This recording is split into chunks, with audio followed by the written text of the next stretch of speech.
아멘. 이 감사의 고백이 우리 모두의 고백이 되기를 원합니다. 오늘도 주시는 말씀 가운데 또 여러분 은혜와 도전이 충만하시기를 축원을 드립니다. 우리는 지금까지 사람들을 대하시는 주님의 이중적인 모습을 계속해서 지켜보아왔습니다. 누구든지 그분의 은혜를 구하며 나오는 자에게는 따뜻한 말씀과 치유의 기적을 베푸시면서도 동시에 그들이 가지고 있는 메시아나 하나님 나라에 대한 세속적인 가치관에 대해선 철저하게 배제하셨습니다. 때론 그들의 반론을 사면서까지, 더 나아가 심지어 그분을 적극적으로 추종하던 사람들이 그분에게 등을 돌리는 모습을 보면서도 이 점에 대해서 주님은 조금도 타협치 않으셨습니다. 이런 이중적인 모습은 오늘 본문에서도 계속되고 있습니다. 따뜻한 은혜와 기적을 베푸시면서 동시에 제자들이 가지고 있는 세속적인 가치관은 철저히 꾸짖으시는 것이죠. 오늘도 우리가 주님의 이런 두 가지 면을 살펴볼 것인데요. 사실 제가 이를 이중적인 모습이라고 말씀드리는 것은 이 두 가지가 우리가 볼 때 이중적일 뿐이죠. 주님은 사랑과 의로움에 있어서 실은 조금 더 충돌치 않으시고 늘 그 성품과 속성이 일치하시는 분이십니다. 다만 그것이 때론 우리에게 이중적으로 느껴지는 것은 우리가 그분을 오해하고 그래서 내 생각과 내 가치관으로 그분을 대하고 있기 때문입니다.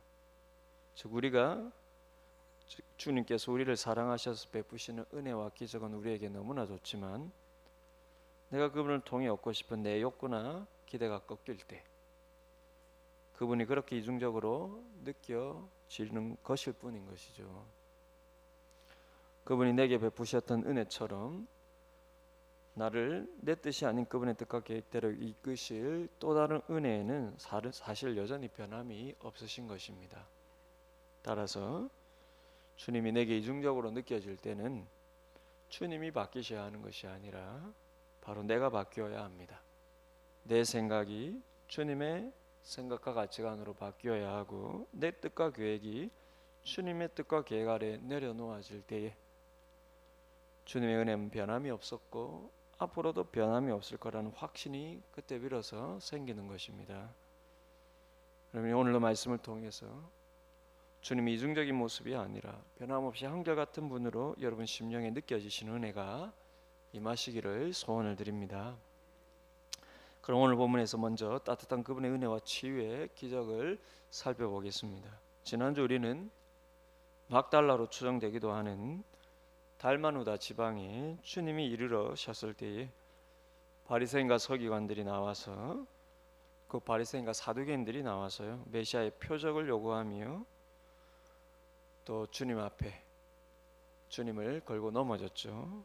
이에 주님은 요나의 표적 외에는 보여줄 게 없다고 말씀하셨던 그 모습을 살펴보았습니다. 그리고 제자들과 함께 배를 타시고 다시 호수 건너편으로 가시는데 그 배는 갈릴리 북동편에 있는 앞서 오병이어 사건이 있었던 베세다라는 곳에 이르게 됩니다. 그 베세다에 평제소 오병이어 사건이 있었는데요. 그 베세다 마을로 가시게 됩니다. 이곳에 이르자 어느새 사람들이 또 모여들었는데 22절에 의하면 이 사람들이 맹인 한 사람을 데리고 와서는 예수님께 손대어 치유해 주시기를 간구를 합니다.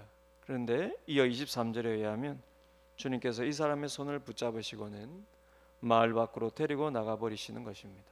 마치 지지난주에 우리가 살펴보았던 데가볼리에서 사람들이 기먹고 말 못하는 사람을 데려와서는 예수님께 안사하여 주시기를 간구했던 것과 똑같은 상황입니다. 그때도 주님께서는 무리를 떠나 그 사람만 따로 데리고 나가셔서 손가락을 양귀에 넣고 침을 뱉어 그의 혀에 손을 내시며 에바다 열려라 그러지 않으셨습니까? 지금도 마찬가지죠. 주님께서 이 눈먼 자를 데리고 온 사람들을 떠나서 그 맹인만 따로 데리고 가시는데 손을 붙잡으시고는 아예 마을 밖으로 나가셨다는 것입니다. 그럼 앞이 안 보이는 사람이니까요. 주님께서 친절하게 그의 손을 붙잡고 가신 것이죠. 근데 왜 데가볼리의 청각 장애인의 경우처럼 옆에 한적한 곳이 아닌 마을 밖에까지 그를 데리고 가셨을까요? 물론 마을 밖이 제일 안전한 곳이기 때문에 그럴 수도 있습니다. 하지만 안 들리고 말 못하는 사람이 눈으로는 그래도 주님을 보면서 따라가는 것과 눈이 안 보이는 사람이 손에 이끌려 따라가는 것은 심리적으로 상당히 다를 것입니다. 그럼 말 바뀌면요, 이 시각장애인 입장에서는 작은 거리가 아니겠죠. 제가 아주 오래전에 저희 아들 하성이하고 한번 등산을 한 적이 있었는데 그 코스가 겨울이었는데요, 마지막에 높은 계단이 있는 곳이었습니다. 그때 저희 아들이 갑자기 가지고 온 목도리를 눈에 칭칭 감고는 그 계단을 올라가 보려고 하는 것입니다. 그래서 잘됐다, 우리 시각장애인 계단 오르기 체험 한번 해보자. 그리고 하성이 한 발은 제가 이렇게 살짝 붙들고 있고요, 하성이가 다른 한 손으로는 나무 짝대기를 가지고 톡톡 치면서 계단을 이렇게 올라갔는데요, 근데 오르는 내내 저희 아들이 가장 한 말이 무엇이었겠습니까? 오르는 내내 하는 말이요, 한 계단 두 계단 정도밖에 안 올라갔는데도 계속 하는 말이, 아빠 아직 멀었어. 왜 이렇게 멀어? 아직도 멀었어? 왜 이렇게 끝이 안 나? 그럴 때마다 제가 계속해서 다 와가, 몇 발자국만 더 가면 돼, 아빠가 잡고 있으니까 걱정하지 마. 꽤 길었는데요, 계속 그 대화만 주고받으면서 끝까지 같은 기억이 납니다. 지금 이 눈먼 사람도 주님 손에 이끌려 말 밖으로 가는데 어디를 가는지나 알 수가 있었겠습니까? 하지만 그분의 손이 친절하게 그를 안내하고 있는 것입니다. 그리고 본문에 기록되어 있지 않지만 가는 도중에 주님께서 또 그를 얼마나 안심시키셨겠습니까? 내가 너를 붙잡고 있으니 두려워하지 말고 나를 따라와. 그러니 그는 가는 도중에 벌써 주님에 대한 믿음이 깊어졌는지도 모릅니다. 게다가 여러분, 시각장애인의 경우는 본능적으로 청각이 발달하게 되어 있습니다. 따라서 그가 많은 사람들 틈으로 주님께 인도되었을 때에 주변 사람들의 소리가 얼마나 많이 들렸겠습니까? 어쩌면 주님께서 말 밖으로 가신 것도 사람들의 소리에서 멀어지고 주님의 소리에만 집중하게 하시기 위해서였을 것입니다. 그런데 주님께서 그를 안심시키시고는 말 밖으로 가셔서요, 안심시키시고는 눈에 침을 또 뱉으시며, 그때 여러분, 청각장애인의 경우처럼요, 그 침을 그 혀에 대셨던 것처럼요, 이번에도 눈에 침을 대시며, 그 말 못하는 사람은 혀의 문제니까 혀에 주님 침을 대시는데 이 사람은 눈이 문제니까요, 또 눈에 침을 뱉으시며 두 손으로 그의 양눈에 안수를 하시는 것입니다. 우리말 성경에는 눈에 침을 뱉으며 안수했다 그렇게 되어 있는데 헬라어 원어 성경을 보면 이게 다 복수로 되어 있습니다. 즉 두 눈에 침을 뱉어서 두 손을 갖다 대신 것입니다.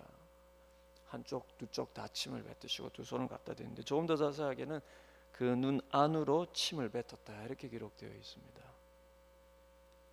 근데 이게 지금 생각처럼 그렇게 기분 나쁜 행동이 아니에요. 당시 사람들은 종종 침에 치유의 효과가 있다고 여겼기 때문에 오히려 그 당시 그 문화권에서는 오히려 이게 감격스러운 느낌으로 받아들여지는 것입니다.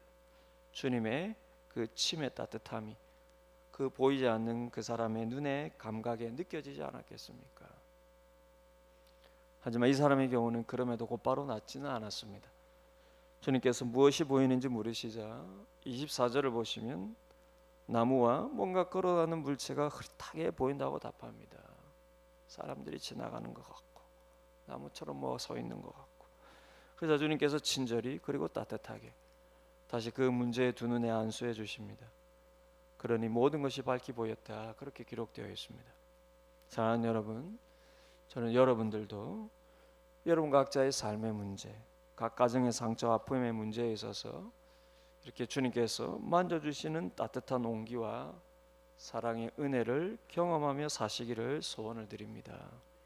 이 시각장애인의 경우처럼요, 단번에 치유되지 않는 문제를 만날 수도 있겠죠. 저는 그런 면에서 이 치유의 기적이요, 이 경우에서 참 귀하다 여겨집니다. 지금까지 많은 치유의 기적들이 있었지만 대부분 단번에 주님 말씀대로 곧바로 해결되지 않았습니까? 근데 이 경우에는 처음에 완전히 회복되지는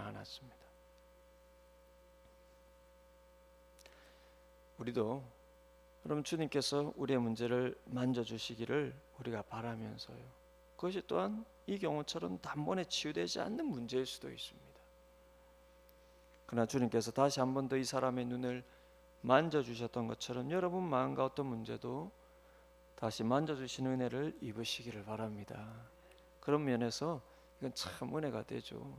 주님 직접 치유해 주시는데 단번에 안 되고 또 한 번 이렇게 해주시는 것은 주님의 그 능력의 짧음의 문제가 아니라 주님은 긍휼을 베푸실 자에게 포기치 아니하시고 그 따뜻함을 계속해서 주시는 분이심을 우리가 볼 수 있지 않습니까? 생애에 보면 여러분 꼭 두 번만일 이유도 없습니다. 어떤 문제에 있어서는 여러 번 만져주시는 은혜가 필요한 경우도 있을 것입니다. 그러니 여러분 한두 번으로 낙심치 마시고 내 삶의 어떤 부분은 주님께서 계속해서 그러면서도 전진적으로 그 문제를 해결해 주시기도 하심을 잊지 마시기 바랍니다.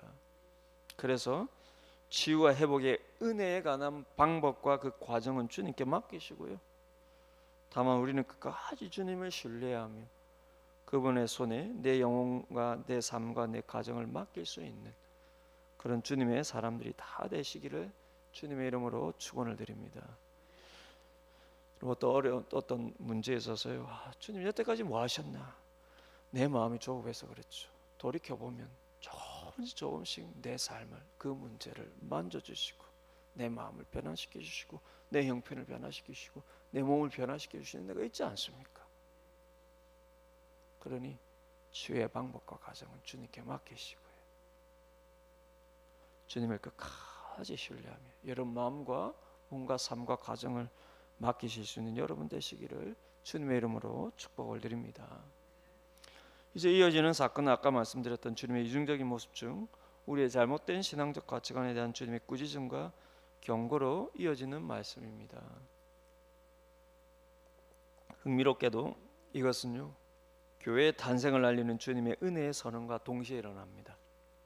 베세다에서 그 치유 사건 후에 주님은 갈릴리 해변 마을을 떠나서요, 더 북쪽으로, 그래서 북쪽의 그 갈릴리 지역의 북쪽 경계도 더 넘어서 북쪽으로, 그래서 갈릴리 호수와 그 아래 요단강에 발원제를 할 수 있는 이스라엘 경계를 훨 넘어선 헤르몬 산이라는 곳에 그 산자락과 가까운 곳에 위치한 가이사라 빌립보라는 지역으로 가십니다.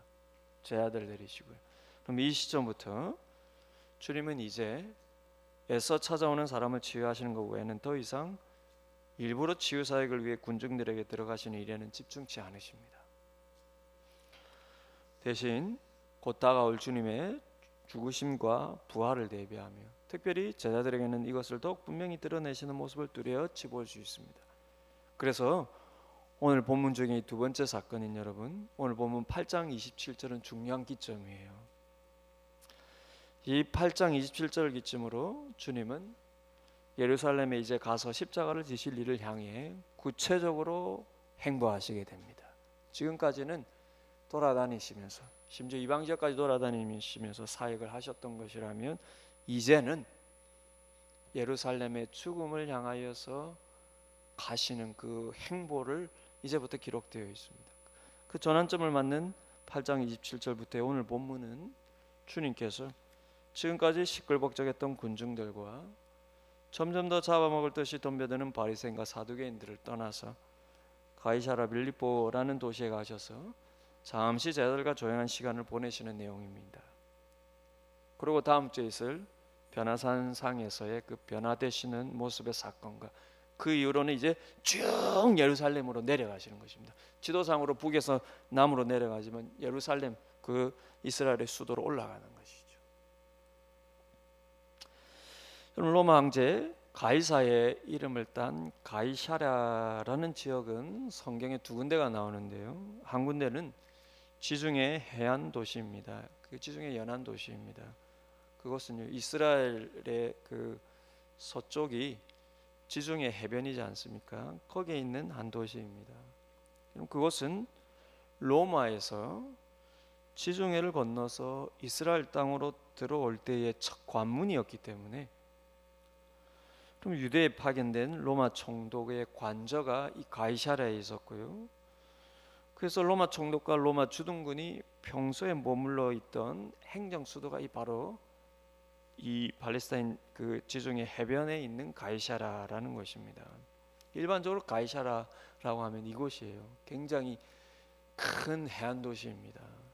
로마가 이 유대 땅을 점령하고 또 유대 땅을 통해서 더 동쪽으로 가기 위한 첫 관문이었으니까요. 굉장히 큰 도시로 해안 도시로 만든 곳이 가이사라예요. 그리고 가이사라라는 이름의 또 다른 한 곳이 오늘 본문에 나오는 갈릴리 북쪽 경계 너머의 가이사라입니다. 다른 곳입니다. 그럼 갈릴리 북쪽 경계를 넘어선 곳이니까요. 갈릴리를 통치하고 있던 갈릴리 분봉왕이 헤롯 안디바거든요. 그래서 이 가이사라 빌립보는 헤롯 안디바의 통치령은 아닙니다. 이 헤롯 안디바도 예수님에 대해서 굉장히 지금 관심이 많고 예의주시하고 있는 상황이었으니까요. 그 통치령도 넘어선 것입니다. 그러면 이곳은 당시에 헤롯 대왕의 또 다른 아들, 말하자면 헤롯 안디바의 이복 형제이자, 그럼 이 헤롯 안디바와 결혼하기 위해 이혼했던 헤로디아의 전 남편인 헤롯 빌립이라는 봉봉왕이 통치하던 곳이에요.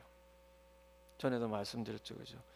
이 헤롯 빌립의 아내 헤로디아가 이 헤롯과 이 빌립과 이혼을 하고 갈릴리의 왕인 헤롯 안디바와 결혼한 사건을 비판한 것이 세례 요한이었고, 그로 인해서 세례 요한이 이 헤롯 안디바에게 순교를 당하지 않습니까? 바로 그런 관계들입니다. 이 가이사라 빌립보는 바로 이 헤롯 빌립의 통치령이었어요. 그래서 방금 전 로마 총독이 머물던 도시 가이사라와 구분하기 위해서 헤롯 빌립이 다스리던 이 가이사라를 가이사라 빌립보, 헤롯 빌립의 그 빌립의 이름을, 이 헤롯 빌립이 통치하던 곳에 가이사라니까요. 가이사라 빌립보. 오늘 본문에서 표현하고 있는 빌립보 가이사라, 그렇게 부른 것입니다. 근데 여러분 이 가이사라 빌립보에 라는 도시의 주요 특징은요, 이게 천혜의 자연 환경을 가진 아주 아름다운 휴양 도시이자 동시에 우상 숭배로도 아주 유명했던 곳입니다. 이것은 고대의 바알 숭배의 중심지였고요. 그리고 오늘 본문 당시에는 그리스의 자연신 중에 하나인 판이라고 하는, 그리스 자연신인데요, 판이라고 하는 신을 숭배하는 중심지였습니다. 왜냐하면 이 도시가 험악한 산악지대 안에 있었는데요, 이 도시 서편에 그 암벽으로 되어 있는 그 산에 그 중턱에 동굴이 있었는데, 그럼 그곳이 이 자연신 판의 탄생지로 당시 사람들에게 알려져 있었다고 합니다. 그 신이 탄생한 곳이라고 하면 얼마나 그 신을 숭배하는 중심지였겠습니까? 그래서 여러분 가이사라 빌립보라는 이름 전에 이곳의 옛 지명도 이 자연신 판의 이름에서 유래한 파네아스라고 불릴 정도로, 그 이름이 우상도시 판의, 우상신 판의 도시라는 의미로 파네아스라고 이 지역을 불렀을 정도로 우상의 중심지였습니다. 근데 이런 도시 파네아스를 헤롯 빌립이 더 크고 화려하게 확장하고는 자신을 분봉왕으로 세워준 로마 황제의 가이사를 기리면서 가이사라 빌립보라고 도시명을 바꾼 거예요. 게다가 이 판의 신전을 더 지나서 그 산 중턱을 조금 더 올라가면 하얀 대리석으로 화려하게 만든 신전이 있었는데, 이 역시 헤롯 빌립이 로마 황제를 위해 그를 신성화하며 세운 신전이었다고 합니다. 황제에게 잘 보이기 위해서겠죠. 그러니 이 가이사라 빌립보는요, 그리스의 자연신 숭배와 로마 황제 숭배가 공존했던 이방 우상의 중심 도시였습니다.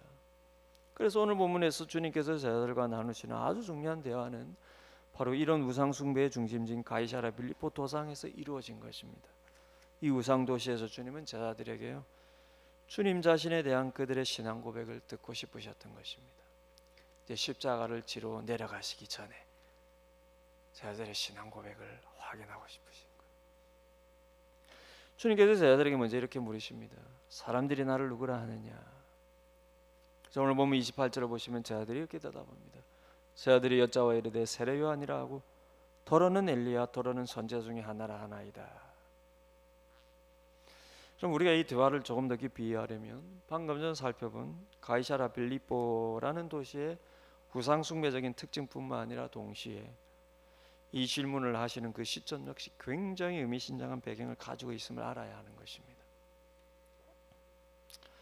왜냐하면 지금까지 주님은 쉴 새 없이 갈릴리 여러 마을들을 다니시고 심지어 이방인의 도시들까지 다니면서 병자들을 치유하시고 귀신들을 쫓아내시며 하나님의 말씀을 전하고 또 하나님 나라를 가르치지 않으셨습니까? 그래서 주님에 대한 소문이 삽시간에 퍼져서 가는 곳마다 사람들이 모여들었고 심지어 다음 행성지에 도착해 보니 이미 소문과 정보를 미리 들은 사람들, 군중들로 수덕히 모여 있는 경우도 얼마나 많았습니까? 그리고 이제 그 수많은 대중들을 만나는 사역을 이제는 멈추시고 십자가를 향해 나아가려 하시는 이 시점에서 지금 주님께서 제자들에게 앞서 만났던 그 수많은 대중들은 예수님에 대한 어떤 인식을 가지고 있었는지 제자들에게 묻고 계시는 것입니다. 그러니 여러분, 이것은 어쩌면 2년이 넘는 지금까지의 주님 사역에 대한 평가와도 같은 느낌이죠. 말하자면 여러분, 대학에서 강의를 마치면 여러분, 교수님이 마지막 수업 시간에 무엇을 합니까? 강의 평가서를 받지요. 그 교수님에 대한 강의 평가서를 모든 그 학교 차원에서요, 모든 수업들마다 그 교수님에 대한 강의 평가서를 받게 합니다. 그러면 지금 말하자면 주님 지금까지의 사역을 이제 마무리하시면서 이제 마지막 십자가를 지시러 가시는데요, 지금까지의 사역에 대한 어떤 이 평가서와도 같은, 평가서를 받는 것과도 같은 그런 연출을 하시는 거예요. 그래서 주님께서 기적을 베풀고 병자를 치유하실 때 그분을 환호하던 그 수많은 사람들은 주님을 어떤 분으로 인식하고 있었는지 그 사역 결과를 물으시는 것입니다. 근데 제자들을 통해 돌아온 답은 주님의 입장에서는 다소 실망스러운 것들이었습니다. 수많은 군중들은 주님을 보며 특히 주님의 말씀과 주님의 기적을 듣고 대하며 세례 요한이 다시 돌아온 것으로 여기기도 했고 혹은 엘리야가 다시 왔다고 보기도 했습니다. 아니면 어떤 뛰어난 선지자가 나타났다고 평가하는 사람도 있었는데 마태복음 16장의 본문에 의하면 예레미야가 나타났다 이렇게 보는 사람도 있었습니다. 가장 뛰어난 선지자 중에 한 사람이죠. 물론 이 모든 것들은 주님에 대한 군중들의 긍정적인 평가요 또한 대단한 고백입니다. 세례 요한이나 엘리야나 예레미야는 하나님의 능력의 통로였던 중요한 인물들이자 하나님의 계시를 전달하는 특별한 메신저들이었으니까요, 대단히 높은 평가였습니다. 대학의 강의 평가서로 하면 A 뿌리지요. 최상의 평가입니다. 그러면 주님을 이렇게 보았다는 것은 나름 그들이 생각할 수 있는 대단한 높임이고 또 그들이 생각해왔던 메시아의 수준이었을 것입니다. 하지만 주님은 이들과도 비교할 수 없는 분이시죠. 왜냐하면 이들이 아무리 뛰어난다 해도 사람의 영혼을 구원할 수는 없지 않습니까? 아무리 뛰어나도 이들은 사람에 불과하지 않습니까? 그러나 주님은 실망치 않으시고 이어 제자들에게 다시 묻습니다. 그렇다면 너희는 나를 누구라 생각하느냐? 사실 이게 주님이 묻고 싶은 것이죠. 3년을 나와 함께 다닌 너희들의 평가는 어떠느냐? 그러다 이때 베드로가 잽싸게 그 유명한 대답을 내어놓습니다. 주는 그리스도시니이다. 마태복음 16장 16절을 보시면은 더 분명하게 표현되어 있어요.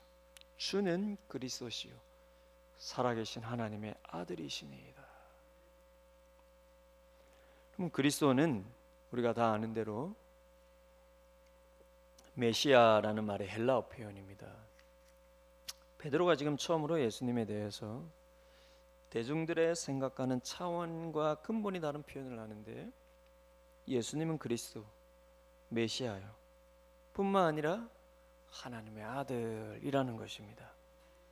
그러자 마가복음의 다음 절에서는 주님께서 아무 말도 사람들에게 하지 말라 경고하신 것으로 급하게 마무리하지만요, 마태복음 16장 17절 이유를 보시면은 주님께서 아주 흡족해 하시며 너무나 중요하고 유명한 말씀을 하십니다.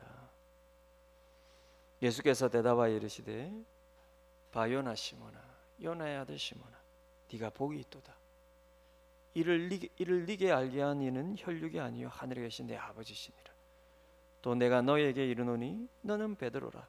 이 반석 위에 내 교회를 세우리니 음부의 권세가 이기지 못하리라. 내가 천국 열쇠를 네게 주리니 네가 땅에서 무엇이든지 매면 하늘에서도 매일 것이요 네가 땅에서 무엇이든지 풀면 하늘에서도 풀리리라. 그럼 베드로의 이름 자체가 반석이지 않습니까? 게바라고도 하기도 하는데 그 게바라는 건 아람어로 반석을 뜻하고 이 베드로 헬라어거든요. 페트로스라는 말도 반석이라는 뜻입니다. 지금 주님께서 지금 이 고비를 받고 계시는 가이사랴 빌립보가 아주 크고 웅장한, 일종의 말하자면 반석 위에 세워져 있는 도시거든요. 반석으로 둘러싸인 도시거든요. 그곳에서 주님은 베드로라는 반석, 더 정확히 베드로의 이 신앙 고백이라는 영적인 반석 위 내 교회를 세울 것이다. 그리고 그 주님이 새롭게 세우실 주님의 교회는 음부의 권세, 곧 사망의 권세, 지옥의 권세가 이기지 못하며 이 신앙 고백에 인해 구원받을 자들의 모임인 교회를 이기지 못하리라. 그렇게 말씀하시는 것입니다.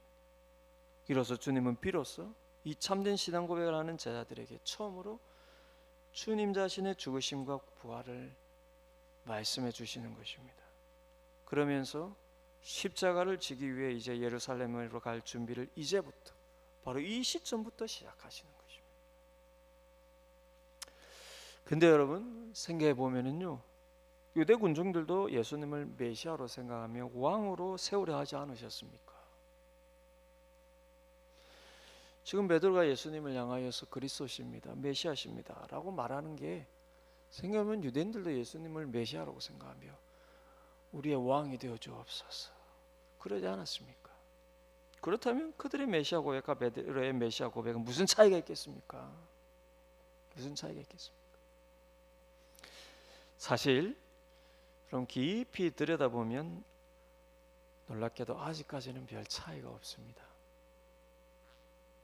이때만 해도 베드로의 하나님의 아들이십니다 라는 고백도 깊이 따지고 보면 그저 능력면에서 구약의 위대한 선지자들도 쫓아오지 못할 정도의 신적인 능력을 가진 분이십니다 라는 의미 정도였을 것입니다. 이제부터 잘 들어보시길 바라요. 깊이 들여다보면 그러면 군중들이 예수님을 세례요한이나 엘리야나 예레미야라 생각하면서 그들의 수준의 메시아로 받아들였던 것과 베드로가 그리스도시 하나님의 아들이라고 하면서 예수님을 메시아로 받아들였던 것, 깊이 들어가보면 큰 차이 없습니다. 그럼에도 불구하고 주님께서 이 불완전한 베드로의 신앙 고백을 받으시는 이유가 있습니다. 제가 오늘 설교 제목을요, 불완전한 제자들의 불완전한 신앙 고백 이렇게 지어봤어요. 이 불완전한 베드로의 신앙 고백을 받으시는 이유가 있습니다.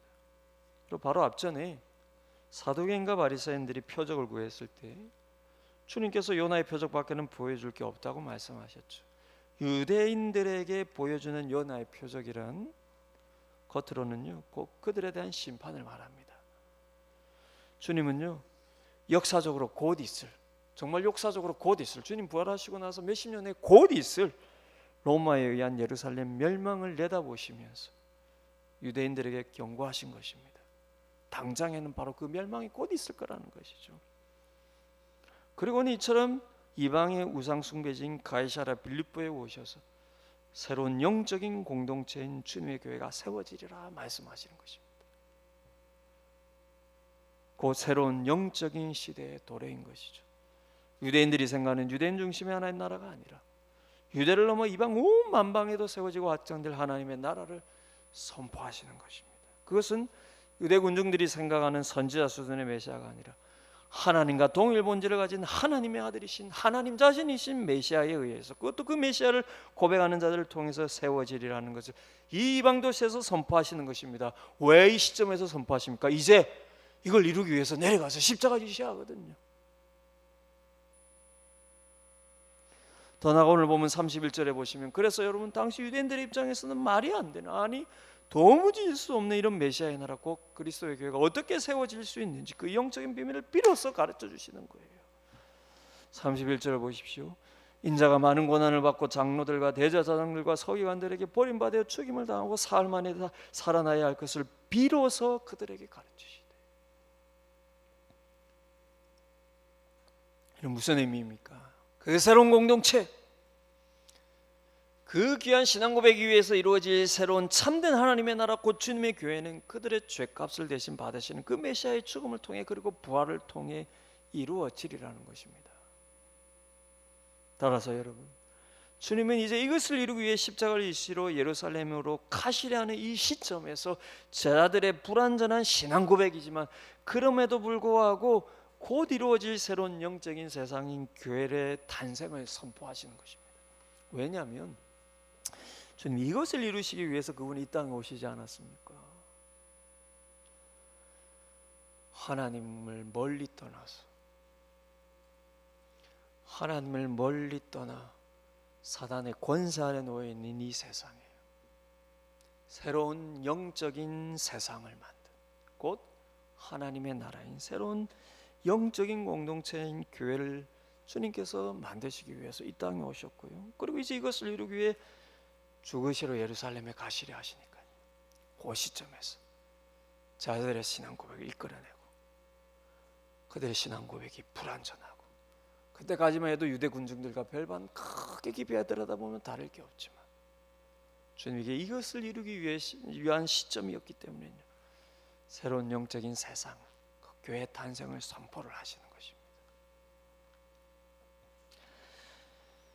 근데 여러분, 오늘 본문을 자세히 보시면 주님께서 비로소 제자들에게 가르치셨다, 그렇게 표현되어 있습니다. 즉 주님은 처음으로 주님 자신의 죽으심에 대해서 제자들에게 가르치고 계셨던 것입니다. 지금까지 여러분 2년이 넘게 제자들과 함께 다니시면서요, 지금 하나님 나라의 말씀을 가르치시고 병자를 치유하시고 얼마나 놀라운 일을 대단히 하시고 2년 동안 지금 넘게 제자들과 함께 다니셨는데 그 중요한 십자가의 죽음을 처음으로 말씀하셨다라는 것,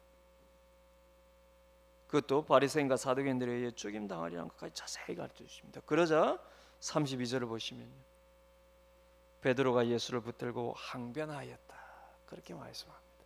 자, 이제 여러분 이 대단한 신앙 고백을 하고 그 위에 교회를 세우리라고 말씀하신 이 주님의 이 교회 탄생의 선포를 이끌어낸 베드로의 신앙 고백이 왜 불완전한지가 이제부터 드러나는 것이죠. 그럼 예수님께서 제자들을 보시면서 주님께 32절을 보시면요, 주님께서 비로소 자신의 죽으심에 대해서 가르치실 때 베드로가 예수님을 붙들고 항변하였다, 이렇게 말씀하는데, 여기서 붙들고 항변했다라는 헬라 단어는요, 꾸짖다라는 뜻을 가지고 있습니다. 베드로가 예수님을 지금 꾸짖고 있는 것입니다. 주님 그런 말씀하시면 안 되죠. 예수님 그런 말씀하지 마십시오. 흥미로운 것은, 그러니까 다음 33절을 보시면 예수님께서 제자들을 보시면서 베드로를 꾸짖었다, 그렇게 말씀합니다. 여러분 여기서도 꾸짖다라는 말이요, 바로 32절에서 베드로가 항변하였다라고 할 때 바로 그 단어와 정확히 똑같은 단어입니다. 흥미로운 부분이죠. 지금 베드로와 예수님이 서로를 꾸짖고 있는 것입니다. 베드로가 먼저 꾸짖습니다. 주님, 바리새인들과 사두개인들의 죽임을 당하시다니요, 그런 말도 안 되는 소리를 함부로 하시면 안 되죠. 근데 이게 여러분 왜 심각한 말입니까? 베드로가 방금 주는 그리스도시요 살아계신 하나님의 아들이십니다 라고 고백을 했거든요. 그리고 그 고백을 주님이 기뻐하시며 그 고백이 기초에 주님의 교회를 세우리라 하셨거든요. 그러니 그의 고백은 너무 귀하지만 그는 그 고백의 의미를 당시만 해도 전혀 모르고 있었다라는 것입니다. 그리스도 메시아가 왜 이 땅에 오셔야 하는지, 하나님의 아들이 무엇을 하기 위해 이 땅에 오신 것인지 전혀 모르고 그 고백을 한 것입니다. 그래서 그들의 신앙 고백이 이때는 불완전했다라는 거예요. 근데 생각해 보면 모를 수밖에 없지 않습니까? 당시 보통 유대인들은요, 죄다 메시아가 오면 자신들을 억압된 환경으로부터 해방시켜주고 안락한 세상으로 이끌어줄 것이라고 믿고 있었으니까요. 근데 그럼 메시아가 죽는다니, 그러면 여러분 그런 메시아라면 따라다닐 필요가 없지 않습니까? 따라다닐 이유가 없지 않습니까? 그러면 자신의 가족과 생계를 내팽개칠 만큼 그분을 붙들고 있을 이유가 없고 필요가 없는 것이죠. 그래서 지금 화를 내고 있는 것입니다. 베드로가 예수님에게요, 제자가 이 스승에게요. 그것도 온갖 기적을 베풀고 자연을 향해 명령하시며 악의 세계를 통제하시는 그 엄청난 능력을 베푸신 것을 지금까지 옆에서 생생하게 지켜본, 그리고 그것을 두려워했던 이 제자가 그 능력의 스승을 순간적으로 꾸짖고 있다라는 것입니다. 혼내고 있다라는 것입니다. 화가 났다라는 것입니다. 왜 화가 났습니까? 그럴 거라면 처음부터 이렇게 안 따라다녔지요. 그럴 거라면 내 직업, 내 가족 버릴 필요도 없지 않습니까? 아무리 큰 능력이라도 내게 유익이 안 될 거라면 내가 지금까지 투자하고 했으면 보람이 어디 있습니까? 제 생각에, 여러분 저의 생각에 베드로가 지금 급한 마음에 자신도 모르게 앞뒤 가리지 않고 마음에 본심이 튀어나온 것입니다. 주님, 그런 말도 안 되는 소리 하시면 안 됩니다. 우리가 하나님께 화가 나고 예수님께 따지는 마음이 드는 이유도 바로 이것이죠. 내 생각과 다른 예수, 내 생각과 다른 예수님의 계획. 그럴 때마다 우리가 하나님께 어떻게 화를 냅니까? 그럴 거면 왜 구원하셨습니까? 이럴 거면 왜 예수 믿게 하셨습니까? 이것이 내가 하나님께 헌신한 결과입니까? 이것이 내가 하나님께 열심히 예배한 결과입니까? 차라리 적당히 믿을 걸, 차라리 적당히 신앙생활 할 걸. 이 정도로 열심히 헌신했으면 예수님이 이렇게 해주셔야 되는 거 아닌가? 이 정도로 열심히 예배했으면 예수님이 저렇게 해주셔야 하는 거 아닌가?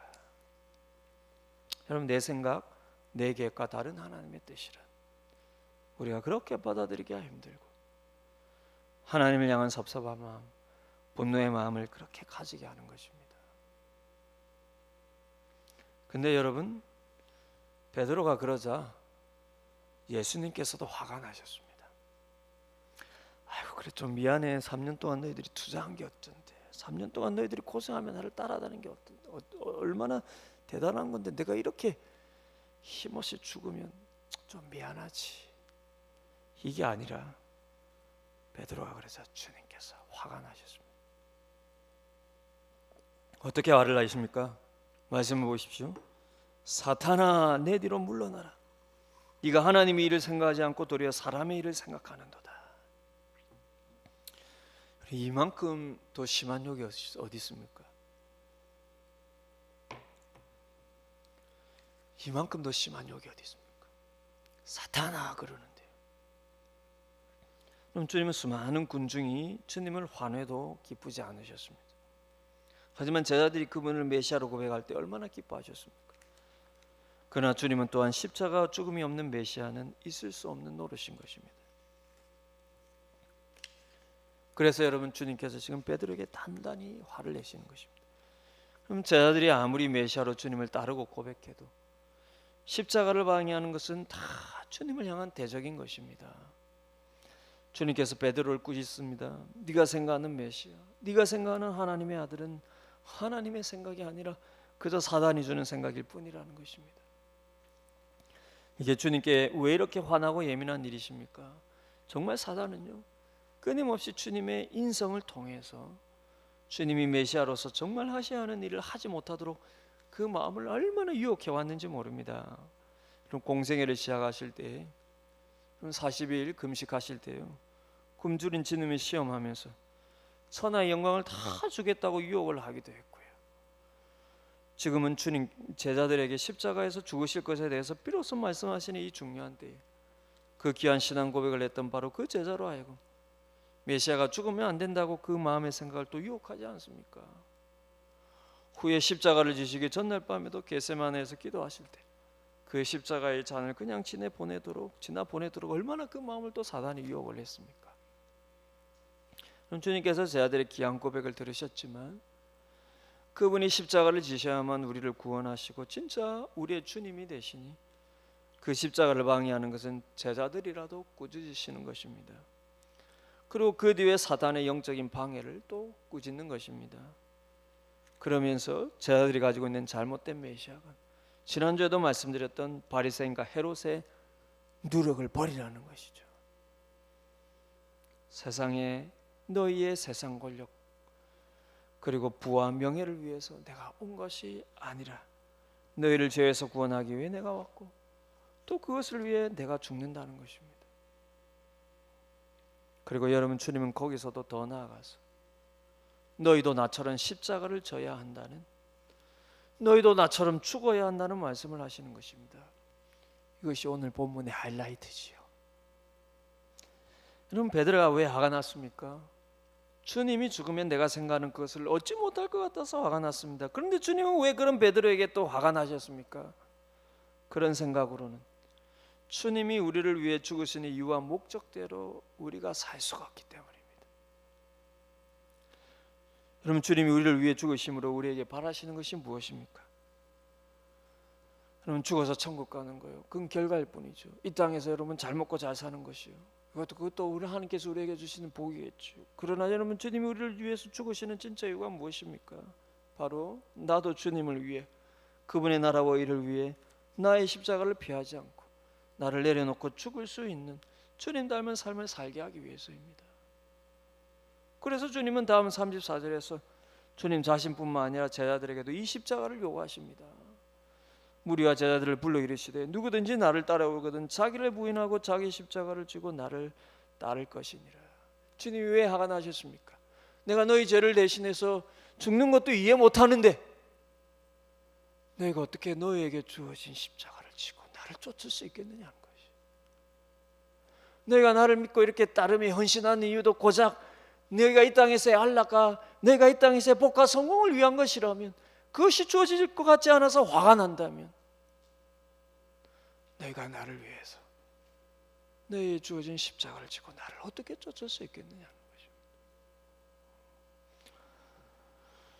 여러분, 십자가가 지금 우리 시대에는 액세서리로 그렇게 쓰여서 감이 안 오죠. 그러면 주님께서 이 말씀을 하실 당시만 해도 이것은 얼마나 큰 충격적인 말씀인지 모릅니다. 제자들이 지금 주님 앞에 주는 그리스도시요 살아계신 하나님의 아들이십니다라고 할 때, 내가 이 고백 위에 새로운 영적인 공동체를 만들 것이라고 했을 때 주님도 좋아하고 제자도 좋아했죠. 동상이몽이죠.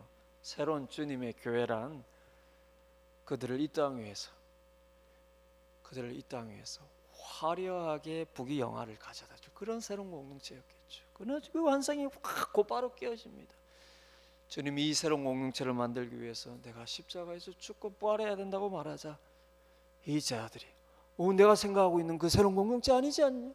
내가 생각하고 있는 그 하나님 나라 아니지 않느냐? 예수님이 죽는다니 그러면 내가 원하는 거 아무것도 이루지 못하는 거 아니야? 그래서 여러분 화가 단단히 났는데요. 그런 제자들을 향해서 주님께서 화를 내시면서, 주님도 화를 내시면서 내가 온 것은 너희가 원하는 이 세상 부귀영화를 주기 위해서가 아니라 너희 죄를 사함으로 참된 하나님 백성을 삼기 위해서 이 땅에 왔다. 그를 위해서 내가 너희 죄를 대신해서 죽어야 한다라는, 이것을 방해하는 것은 다 사단이 주는 생각이라고 하시면서, 이 말씀도 지금 제자들이 받는 충격이 얼마나 큰지 모르는데 거기서 나가 그 더 큰 충격은 무엇입니까? 내가 이 땅에 온 것은 나만 죽기 위해서가 아니라 너희도 죽게 하기 위해서 왔다라는 것. 그러니 여러분, 이 제자들이 이게 이해가 되겠습니까? 예수님이 죽는다라는 것도 도저히 받아들일 수 없는데 우리도 예수님처럼 죽어야 한다니까요. 이게 혼란스러운 것입니다. 너무나 충격적인 것이죠. 그럼 당시 십자가는 수치와 저주의 상징입니다. 아니, 상징이 아니라요, 수치 이꼴 저주 이꼴입니다. 십자가는요, 당시 가장 무섭고 두려운 형벌이지 않습니까? 십자가 제수에게 주어진 무거운 벌 중에 하나가 무엇입니까? 자기가 못 박힐 십자가는 자기가 지고 사형장까지 가야 하는 것입니다. 당시 사람들이 이런 모습을 너무 흔하게 보았어요. 늘 십자가를 해서 죽을 죄인들이 자기 십자가를 지고 마을 거리를 먼저 가면서요, 골고다 언덕에 최후까지 가서 거기에 자기가 지고 온 십자가에 못 박혀 죽는 장면들을 이때 당시만 해도 사람들이 늘 보아왔던 것이지 않습니까? 그래서 여러분 십자가를 지고 가는 중재는 그야말로 저주받은 자입니다. 그런데 주님께서 그분을 향해 메시아요 하나님의 아들이라는 신앙 고백하는 이 제자들에게 그분이 이 십자가에서 죽으실 것이 뿐만 아니라 지금 이렇게 십자가에서 죽으실 것을 암시하실 뿐만 아니라 더 넘어서 너희도 나를 따라오려거든. 나처럼 너희의 십자가를 지고 나를 따라야 한다는 것입니다. 얼마나 충격적인 말씀입니까? 주님을 그리스도 메시아로 믿는 그들의 생각을 일순간에 혼란에 빠뜨린 말씀입니다. 왜 내가 이분을 따라야 하는지 도무지 받아들이기 힘든 말씀이죠. 내가 메시아로 생각한 분이 죽는 것도 받아들이기 힘든데 나도 죽어야 한다니 납득이 안 가죠. 근데 사랑하는 여러분, 제자들이 후에 주님이 정말 십자가에 죽으시고 부활하시고 성령께서 그들에게 임재하셨을 때 비로소 모든 것을 깨닫습니다. 주님이 왜 죽으셨는지, 그래서 정말 하나님의 나라가 그들 가운데 어떻게 임하였는지 분명히 깨닫게 되고요. 그래서 정말로 이들을 통하여서 신약의 교회가 시작이 된 것입니다. 그리고 그들은 모두 정말로 주님의 말씀, 이 말씀 그대로 자기 십자가를 지고 주님을 따르면서 주님처럼 죽는 그런 삶을 살았습니다. 사랑하는 여러분, 예수님을 그리스도로 믿고 하나님의 아들로 믿습니까? 예, 맞습니다. 그분은 오늘도 우리를 불쌍히 여기셔서 우리 삶의 피로를 채워주시며, 여러분 그 보이지 않는 자를 치유하셨듯이 우리 어떤 깊은 문제는 한 번이 아니라 또 만져주시고 또 만져주시고 또 만져주시고, 그렇게 우리의 영혼을 구원하실 뿐만 아니라 우리의 삶의 깊숙한 문제까지 다 만져주십니다. 그런데 왜 주님께서 우리의 영혼을 구원하시고 우리의 삶의 문제를 만져주시며 우리의 주님이 되어주셨습니까? 그렇게 주님 나라의 백성 되게 하셨어요. 그 은혜와 평강 가운데 이제는 주님을 위해서 자기 삶도 내려놓고 자기 삶도 드리고 주님을 위해서 자기 십자가를 지고 주님의 말씀을 쫓으면서 자기의 목숨도 내어놓을 수 있는 참된 주님의 백성으로 삼으시기 위해서입니다. 그러니 사랑하는 여러분, 그런 주님을 믿는 내 목적, 내 뜻, 내 계획 내려놓으시고요, 참된 신앙 고백을 여러분 마음속 깊이 가지시고 그분의 뜻과 말씀을 따라 나도 그분처럼 나를 부인하고 나에게 주어진 삶의 십자가를 지고 기쁨으로 주님을 쫓는, 그래서 여러분 내 목적대로 되지 않을 때, 내 뜻대로 되지 않을 때, 내 계획대로 되지 않을 때 내가 이럴 거면 왜 예수님을 믿었습니까?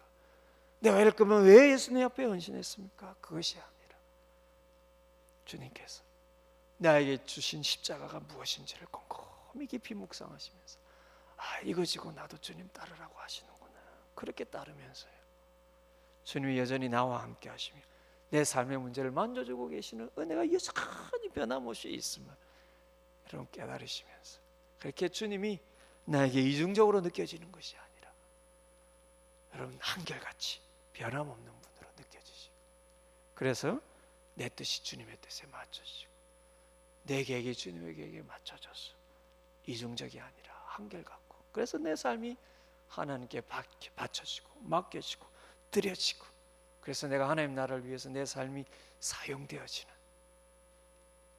그렇게 주님을 위해서 여러분 달아가는 그런 삶이 다 되시기를 주님의 이름으로 축복을 드립니다.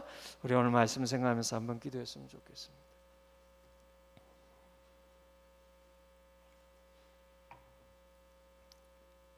생각해보면 여러분, 주님이 얼마나 우리에게 베푸신 영육간의 은혜가 큽니까? 그러나 우리는 내가 당하고 있는 또 다른 지금의 문제 앞에서 마치 하나님이 나와 함께 하지 않는 것처럼 또 불평하고 내 생각과 내 뜻과 내 계획대로 이루어지지 않는 주님을 향하여서 우리는 또 분노하고 화를 내고 있는지 모릅니다.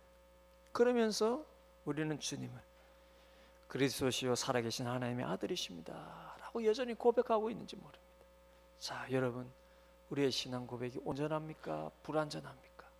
그것은 내가 머리로 예수님을 그리스도시요 하나님의 아들이십니다 라고 인정하고 고백하는 것이 아니라 그것은 내 마음이, 내 삶이 그분 앞에 정말 내 뜻, 내 생각, 내 계획 내려놓고 그분의 뜻과 생각과 계획을 쫓아가며 나에게 주신 십자가를 기쁨으로 지고 따를 것인가 안 따를 것인가, 그것이 바로 우리의 신앙 고백의 온전함과 불완전함을 결정짓는 기준인 것입니다.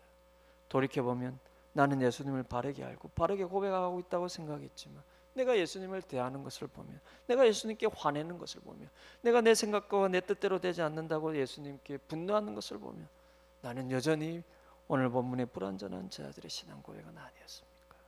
그러니까 그렇게 우리가 한번 회개를 하면서 오늘 주신 말씀을 도전 은혜 받은 대로 우리가 함께 기도하며 주님, 내가 주님을 위해서 십자가를, 나에게 주신 십자가를 질 수 있는 그런 신앙이 되게 하여 주옵소서. 우리 그렇게 한번 말씀 따라 기도하기를 원합니다. 기도하시겠습니다. 은혜로우신 아버지 하나님, 오늘 우리에게 주신 말씀을 감사를 드립니다. 돌이켜보면 아버지, 우리도 주님이 참 이중적으로 느껴지는 우리의 신앙의 삶이지 않습니까? 주님, 우리는 예수님을 그리스도시요 하나님의 아들이라고 참되게 고백하는 것 같은데, 그러나 우리가 주님을 향한 분노와 주님을 향한 섭섭함을 가진 것을 봅니다. 내 생각, 내 뜻, 내 계획대로 되지 아니할 때 주님 앞에 화를 내는 우리의 모습, 짜증내는 우리의 모습을 보면 우리도 여전히 이때의 제자들처럼 머리로 예수님을 고백할 뿐 우리의 심령의 중심과 삶으로는 예수님을 고백하지 못하는 불완전한 신앙 고백이지 않습니까? 주님, 그럼에도 불구하고 오늘 본문의 제자들의 그 신앙 고백을 또한 귀하게 받으시며 그 신앙 고백 위에 주님께서 주님의 백성, 주님의 나라, 주님의 교회를 세우시겠다고 말씀하신 그 말씀을 기억합니다. 주님, 우리 속에 있는 우리의 생각, 내려놓지 못하는 나의 뜻, 나의 계획, 그로 인한 내 고집 때문에 내 신앙 고백이 불완전할지라도 주님 여전히 우리를 기다려주시며 성령께서 여전히 우리의 심령 중심 가운데 자장하시기를, 또 아버지 하나님 은혜 베푸시는 하나님 그 모든 주님의 은혜를 기억하며 조금씩 더 우리의 뜻이 아닌 주님의 뜻에 우리가 맞추며 주님 우리에게 주신 십자가를 지고 주님을 쫓아갈 수 있는 그러면서 온전한 신앙 고백이 되어지는 우리의 삶이 다 되게 하여 주시옵소서. 오늘 우리에게 주신 은혜와 도전으로 인하여서 감사합니다.